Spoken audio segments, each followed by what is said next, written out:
Happy Friday, everyone, and happy St. Patrick's Day. On today's show, we have got the Jordan Binnington suspension news to talk about. And then we're going to talk about some goalie fights and how fighting is progressing in the NHL. Then we're going to look at the potential 50 goal scorers for the league, and we'll look ahead to this weekend's slate of games and their playoff implications, all on today's show. You're Locked On NHL, your daily podcast on the National Hockey League. Part of the Locked On Podcast Network, your team every day.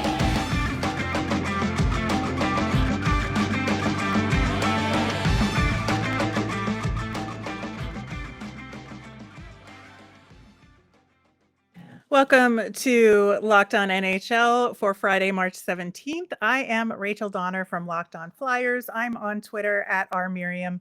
I'm here, as always, each and every Friday with Gil Martin of Locked On Islanders. You can find him on Twitter at IceWarsNYR, Thanks for making Locked On NHL your first listen every day. We are free and available on all your favorite podcasting platforms. Plus, you can watch us over on YouTube. Gil, it was an interesting game there with the Minnesota Wild and St. Louis Blues the other night.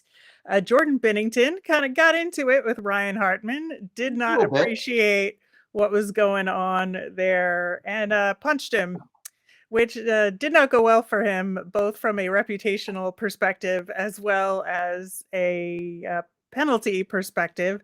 As a result, he was suspended for 2 games for that altercation, and he's got to cough up just under $65,000 for missing those 2 games. So that's what you get, I guess, Jordan. But it's so fascinating to me because he's just one of the most reviled players in this league.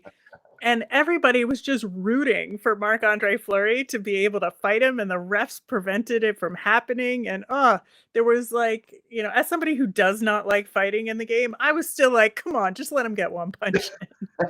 Even you, Rachel? Even me. Yeah, I mean, look, I'm old enough to remember the 70s and 80s when fighting was a much bigger part of the game. And there's something about goalie fights, first of all. Even if you're not a big fight person, goalie fights are funny and interesting and different, mainly because there's a lot more equipment involved and it's very rare. The goalies don't come into contact with each other naturally during the course of a game. They're 200 feet apart usually, so almost. So, I was a little surprised they didn't let them actually go at each other, the two goalies. But as far as Binnington goes, let's just say he won't win most popular NHL player as voted by his peers this year. No, or fans for that matter. I mean, well, other than fans in St. Louis, yeah. Yeah, I guess that's true. But yeah, it was not good. And then they had Marc-Andre Fleury was mic'd up and he was like, come on, just let me go. Like, I want to do this. It was yes, I think, again, as I said, I'm not a huge fan of fighting in the game overall, but I really think if the very last fight in NHL history, like, it needs to be a goalie fight, right? There have been some doozies over the years. There's no question about that. They don't happen often, but when they happen, you remember them. Of course, and as a Flyers fan, as a child, of course, I remember Ron Hextall was absolutely famous for this, and the fight he had with Felix Potvin was absolutely glorious, and the way, like the ballet-like fashion in which Ron Hextall removed his gloves and skated over and just like started wailing on him, and it was like a straight really out of slap shot. I mean, oh my god, it was a really, really good fight as they go. And like you'd be hard pressed to really guess who won that one. And there's Ron Hextall got into fights with non-goalies as well. And like when he went after Chris Chelios in the playoffs, because Chelios had injured Brian Propp. And that was like one of my least favorite memories in Flyers history. It was the injury to Propp, I'm saying. Right. The way he got stretchered off the ice, it was bad. Propp was never the same again on the ice. And I will despise Chris Chelios for that for the rest of my life. But I do think that, the goalie fights, whether they're fighting a non-goalie or a goalie, it just looks so goofy. I think you're right. It really does. I mean, to me, as an Islanders fan, I mean, we had Billy Smith, who was very combative back in the day, but the most famous goalie fight from an Islanders perspective, maybe back in 1998 when the Rangers and Islanders were on national TV and Dan Cloutier and Tommy Salo went at it. And then, of course, Mhm. Cloutier got the best of Salo and then went over to the Islanders bench and tried to challenge the entire bench. And, even though the Islanders did not come out on the plus end of that fight, you don't forget things like that. And look, I mean, Binnington, he is unpredictable, and I'll say it nicely. He is very unpredictable on the ice. And I think part of the reason that Fleury wanted to get involved in this fight is because it was Binnington on the other end. Oh, of course. Of course. It was very clear that that's why that Bennington has a history of getting violent and over emotional about Yep. things. And this is not the first time he's like blown a gasket. And it's different too, because you look back to like Patrick Roy, right? He got into like 3 or 4 big time fights over the course of his career, but it was different, right? It just seemed like part of the nature of the game, and it didn't stand out in the way that it does with Binnington, because he just like loses it over nothing sometimes. Yeah, he does have a bit of a temper and he does lose it. What did you think about the fact that it's a 2-game suspension? Did you think that because of Binnington's history and, as you said, his tendency to lose his temper, do you think it should have been more than 2 games? Yeah, I don't know. I go back and forth on it because he does have that history. So maybe I would have given him one more game for it. Really try and give him some reason not to do this Send again. a message. Yeah, absolutely send. I mean, look, uh, no offense to Blues fans, but they're really not in the playoff hunt at this point. So not having Correct. Binnington for 2 games, 3 games, 5 games is not going to make that big a difference for the team. But as far as the playoffs go, but at the same time, to me, the important thing from a league perspective is to send a message. Hey, you can't do this without finding some kind of a penalty attached to it that's going to be more than 5 for fighting in a 10-minute misconduct. Yeah, I think so too. Obviously that financial penalty is nothing to sneeze at, but at the same time, is it really gonna motivate a guy like him? I don't know. Probably not. Probably Yeah, not. it is interesting timing for this discussion to come up because we did learn this week that the Q Junior League is going to ban fighting for next season. And they have not figured out the details yet, so they don't know what the penalties are going to be yet. But they have decided that they're going to eliminate fighting. And it feels like this has been an inevitable thing, right? That eventually it'll be gone. They started over the years of like, you can't have a bench clear, you get automatic game misconducts and like all that thing. They've added more and more penalties to fighting in the NHL over the years. And if the junior leagues start banning it, then you're going to get guys coming to the NHL eventually who never fought because they're not allowed to in youth hockey. And then they go to junior hockey where it's not a thing. And so eventually it just kind of outgrows the game.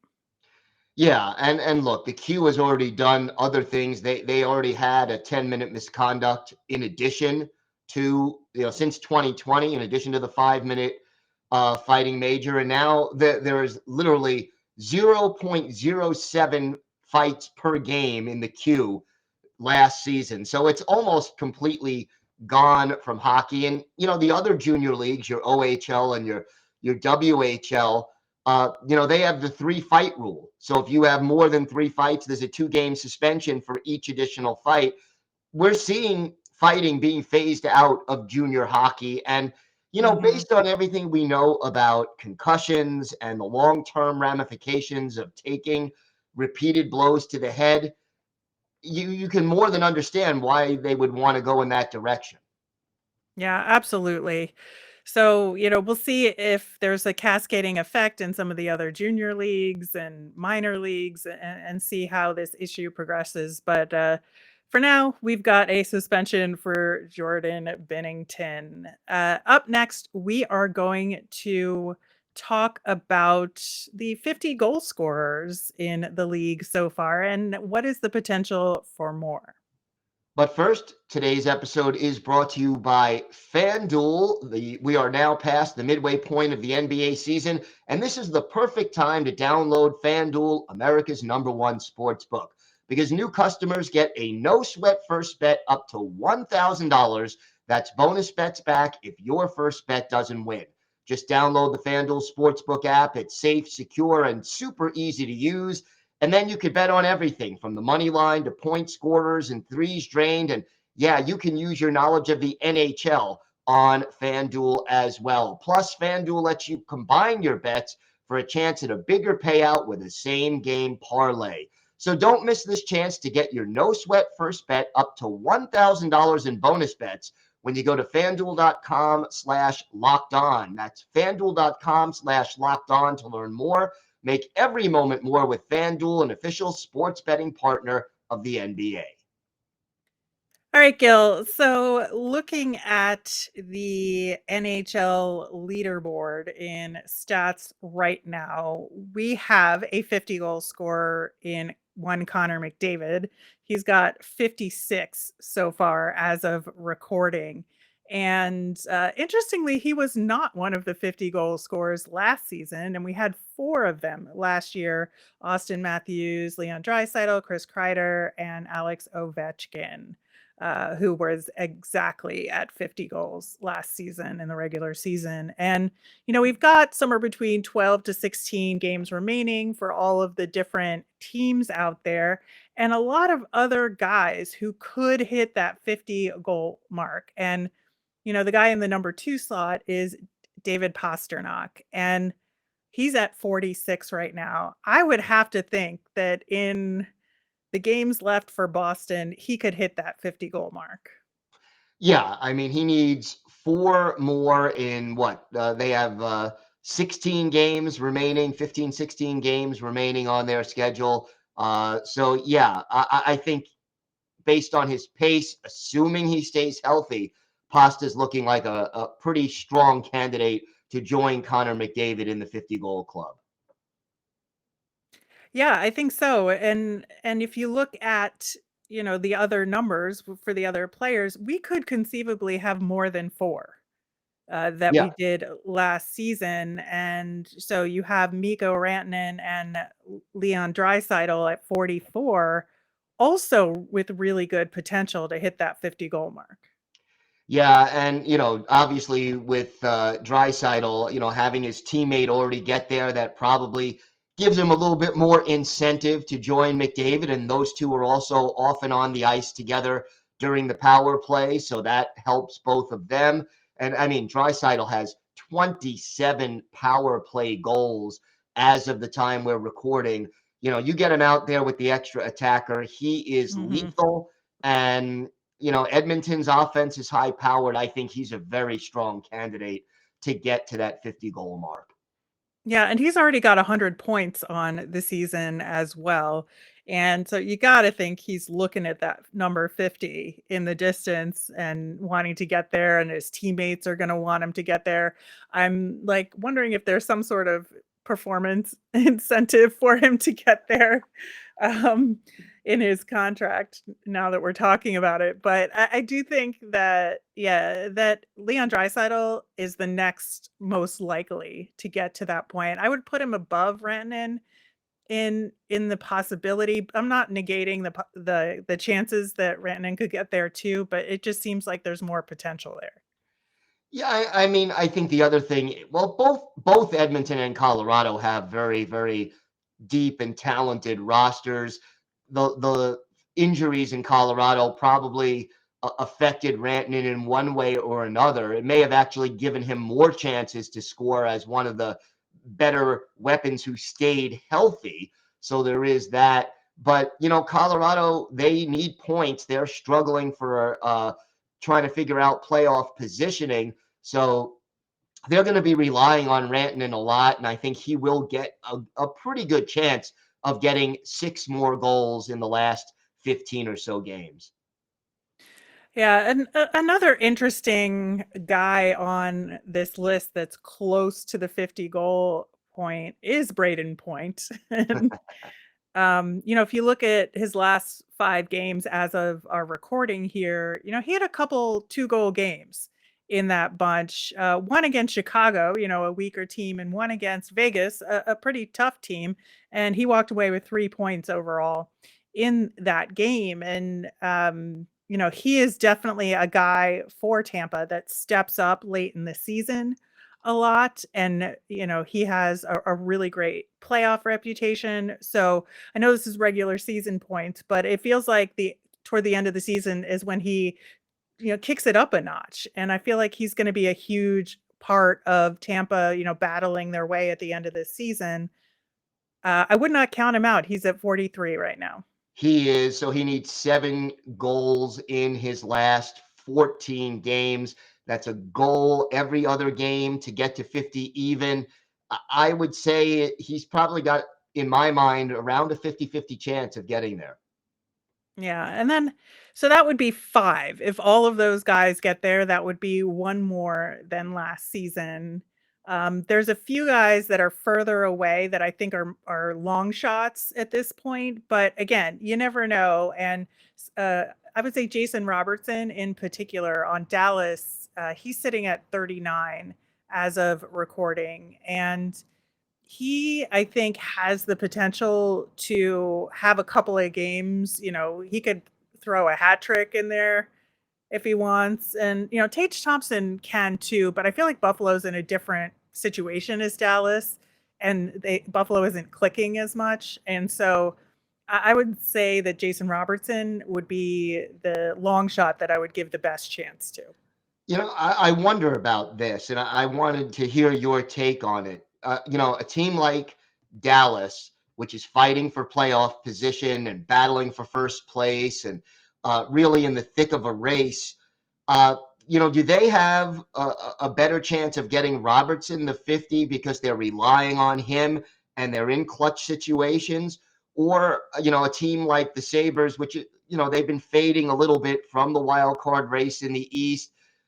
Maybe, they can concentrate more on getting Thompson the 8 goals that he needs once they fall out of playoff contention altogether. Is that an advantage or a disadvantage? More pressure or less pressure on a player whose team is on the periphery of the playoffs or not in the playoff race versus a team where they're right in the middle of the competition?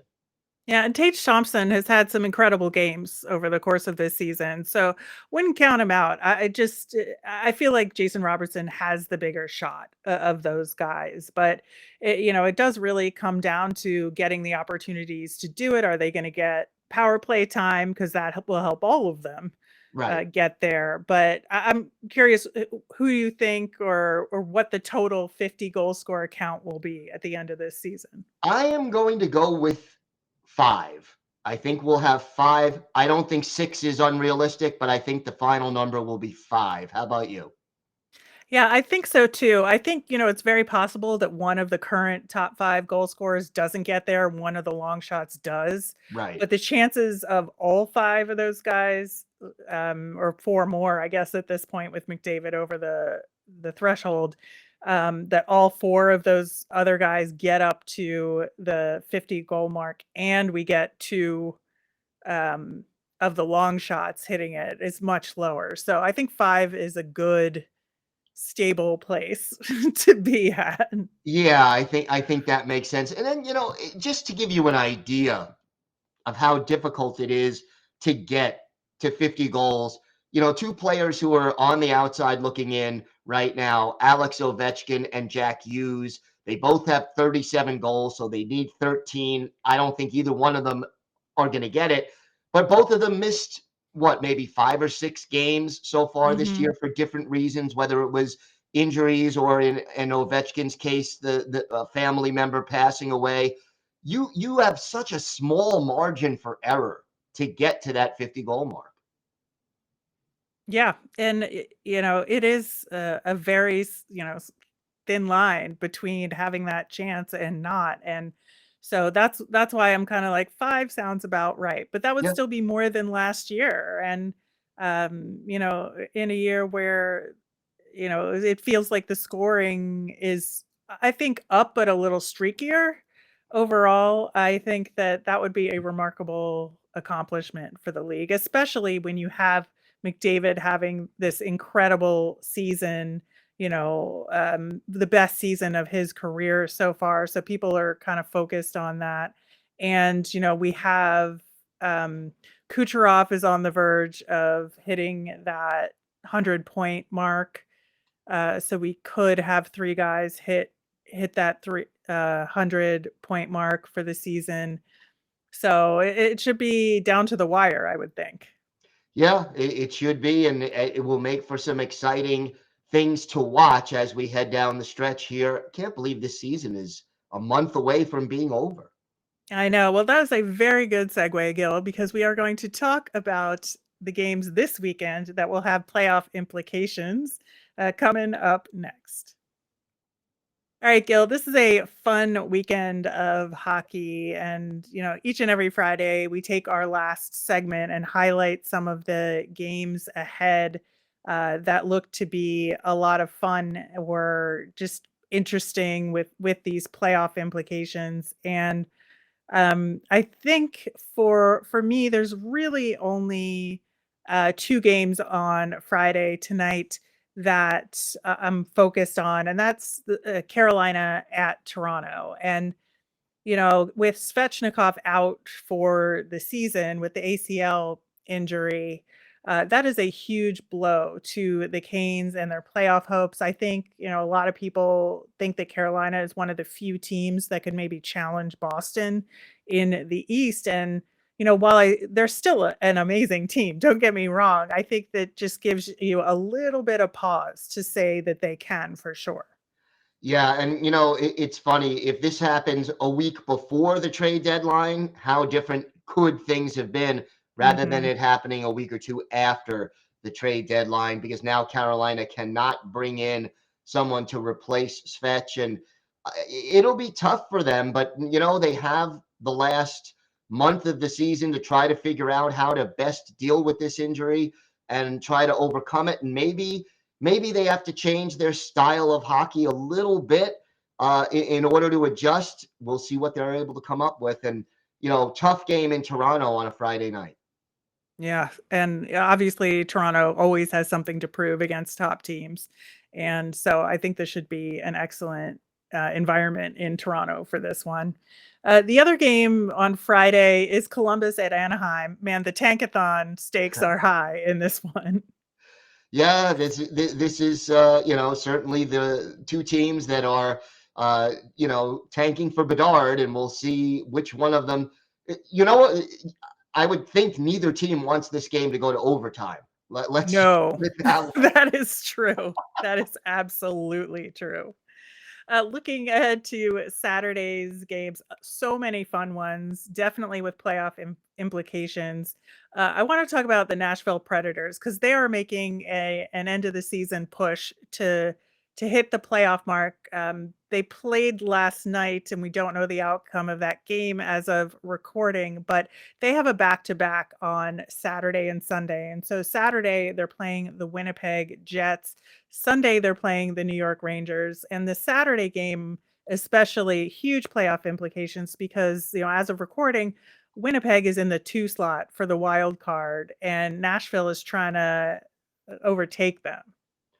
Yeah, and Nashville has a few games in hand also, which certainly helps. And it's ironic, Nashville, they were mostly sellers at the trade deadline, and yet all of a sudden they're 7-2-1 in their last 10. They're on a winning streak heading into last night's game, and all of a sudden they're back in the thick of things in this playoff hunt, which nobody really expected 2-3 weeks ago. Yeah, absolutely. And then Edmonton at Seattle out west. That is a game that has more like placement implications. But I think, with Edmonton right now, I think they want to be, part of the top teams. And so they're stuck in that third spot right now. And I don't know that they'll be able to catch Vegas, maybe the Kings, but I don't think they'll be able to win the division outright. But then you have Seattle in that first wild card spot as of recording, and only a point behind, and Seattle with a game in hand. Like, that is a very important game. It is a very important game. And, again, winning in regulation, I think, becomes an even bigger accomplishment for both of these teams so that the other team doesn't get 1 point. Yeah, exactly. New Jersey at Florida, I think, is going to be a big one. Obviously, New Jersey is comfortably in a playoff position. Florida is not, and they're trying to claw their way back into it, pun intended. Certainly, as of recording, we don't know the outcome of the game, but they're doing a lot of scoring versus Montreal as of right now, and that's kind of a wild game. But I think that they're on a mission right now to get back into a playoff position, and facing a team like New Jersey is going to be real tough, but it's a home game for Florida. But there's a lot of New Jersey people down in Florida that live in that area, and it's spring break time of year. So it should be an interesting crowd at that one, to say the Should least. be. I get the feeling the Devils, when and if they score, you will hear some real Oh, reaction yes. in that building. But the Panthers, they're a much better home team than road team this year. And I think, having that home ice advantage is good, except for one thing. The Devils have only lost 4 regulation games on the road all season. They're a better road team than home Yeah. team. Strength against strength should be a dandy. Yeah, it should be a good one. And then of course, we have the Penguins at Rangers. Always a good matchup. That's the ABC evening game in the US. So I would tune into that one for sure. Yeah, that's going to be a good one. And the Penguins, how inconsistent are they? They'll go on, a 4 or 5 game streak where they look like they could beat anybody in the league, and they'll go 4-0-1, and then they'll go through 3 games where they just look lost. And if they could consistently do what they do well, you get the feeling nobody would want to face them in the playoffs if they get there. But they've got to learn to be more consistent. Absolutely. And, it's an emotional roller coaster for Pens fans right now. And, every year that passes, they're thinking more and more about, is this the end of the window, with Crosby and Malkin? And, they have to get a little bit more consistent if they're going to have any chance of making a run of it, especially in the East. That's really stacked. Yeah, if they don't get more consistent, they're in trouble. And the Rangers, they really need to find themselves, integrate those new players, those new veteran players that they acquired at the trade deadline into the lineup, and be ready to play their best hockey once the playoffs get underway. Absolutely. And then if you look at the Sunday games, still quite a few games, and not as much playoff implications. Like I said, we do have the Nashville at Rangers game, which could be huge. And then Winnipeg at St. Louis. This will be one of the games that Binnington is suspended for, in this one for St. Louis. But again, Winnipeg really is looking to maintain their position here. And so it's an important game for them. It's an important game for the Wild, who are facing the Caps. And so I think teams just really want to log those points in these Sunday matchups. Yeah, and then I mean you have Boston and Buffalo. Buffalo trying to cling to those playoff hopes, while we all know how great Boston has been all year. Although they're, yeah, I think now that they've clinched a playoff spot, they may be, a little playing a little less consistently over the last week or so. And then to me, the other game to watch, how about New Jersey, Tampa Bay? That should be good, and could show a potential playoff matchup down the road as well. So, very much looking forward to that one. That will do it for today's show and for the week at Locked On NHL. Thanks for making us your first listen every day. Also on the Locked On NHL feed is Game to Game NHL. It's every moment, every top performance, every result. Locked On Game to Game covers every game from across the NHL with local analysis that only Locked On can deliver. Have a great day, everyone.